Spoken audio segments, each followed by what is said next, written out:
Rev Circle friends, Marcus back with you.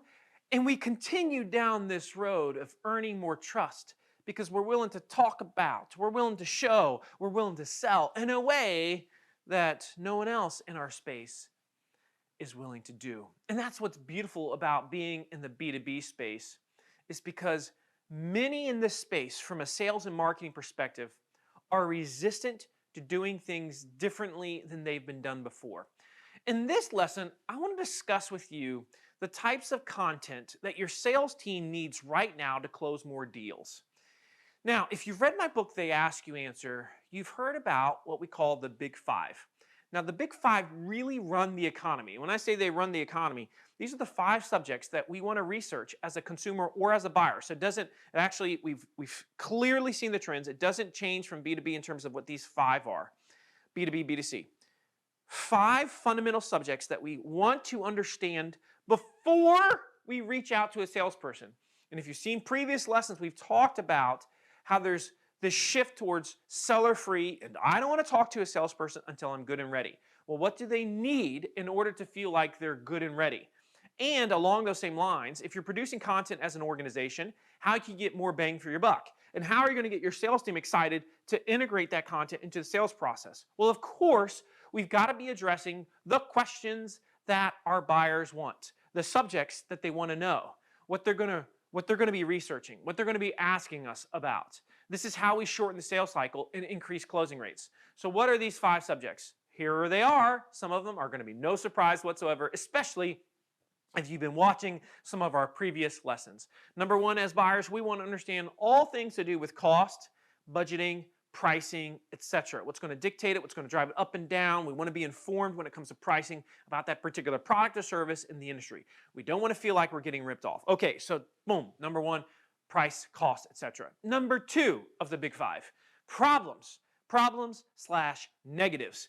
Now, the way this is manifest with a salesperson is when a prospect says to a salesperson, hey, is it true that somebody told me that, etc., etc. So let's say you're selling a SaaS product, and one of the big fears that potential buyers have is the integration or the launch time period or the transition period, right? Or just, how long does this take to implement? Things like that.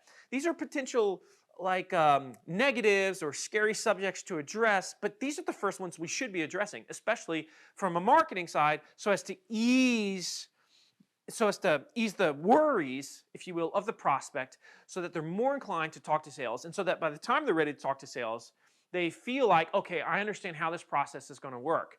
So we've got to be willing to address those negatives, those worries, those fears, those issues, those concerns.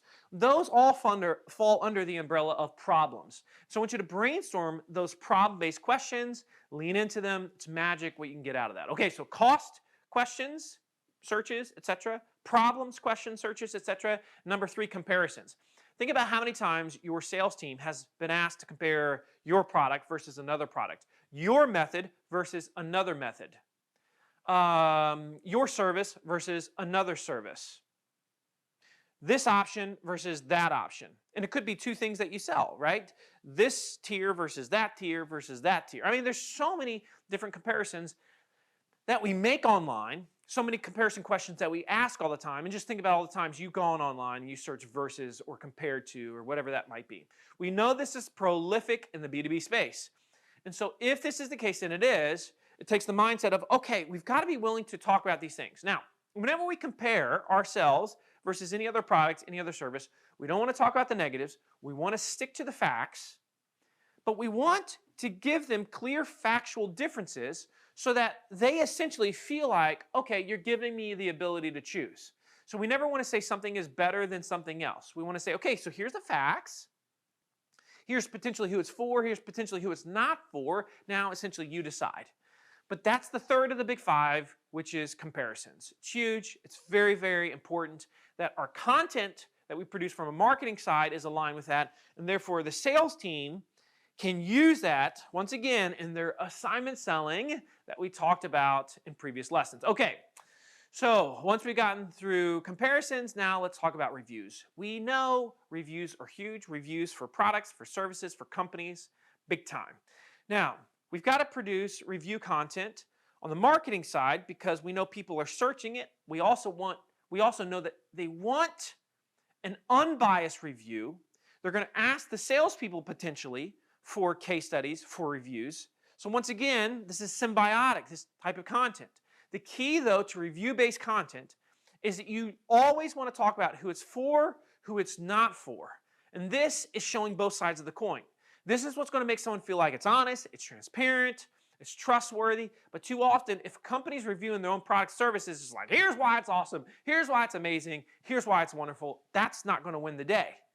What's going to win the day is being very clear as to the fit of not fit versus who is a good fit. Okay, so that's number 4 of the big 5, which is reviews. And then number 5 of the big 5 is best. Best or most or any type of question that someone is trying to see the best of the best. You've searched best online hundreds of times over the years. This absolutely definitively happens within the B2B space. Best software for, best CRM for, just goes on and on. Best e-commerce platform for, on and on and on. Now, when we do these, the question is, are you willing to talk about literally some of the best in your space? Now, we've done this with clients before where they came up with a top 10 list of some of the best products or services in their space, some of which were competitors, but they were so open about it that it drove so many searches and it drove so much trust that it was incredibly profound. And it works very, very well. For example, I manufacture fiberglass swimming pools. So I have talked before about who some of the best manufacturers were in our space that you should be looking for. If you're looking at a manufacturer, here's 5 of the best. Now, I say that as a manufacturer. Why? Because we've been asked the question before. That's the essence of they ask, you answer. And so there's constant best-based questions that people are asking. Again, don't do it in a biased way. Do it in an unbiased way of, hey, here's a list. Here's some facts about each one. Now, you can decide. But the key is, these are the conversations that buyers are having. These are the things, questions, worry, fears, issue, concerns that they want to know. This is also what they're asking the sales team. By producing this content, not only does it do a mountain of good from a search-based perspective for the marketing side, but now the sales team can integrate this into the sales process. The key, though, of course, as we've discussed in previous lessons, is that the sales team is made aware of the content as it's being produced, that they understand the problem that it solves, they understand how to integrate it into the sales process. And if that occurs, folks, we are cooking with gas. We are winning. And that, my friends, is the big 5. That's what your buyers want to know. This is what all the studies show. The question is, are you willing to give it to them, or are we going to be the ostrich with our head in the sand? My sense is you're different. You're going to figure out a way that you can address these. We can't always answer every single one, but any question, any search can be addressed. And that is the key, my friends, to remember.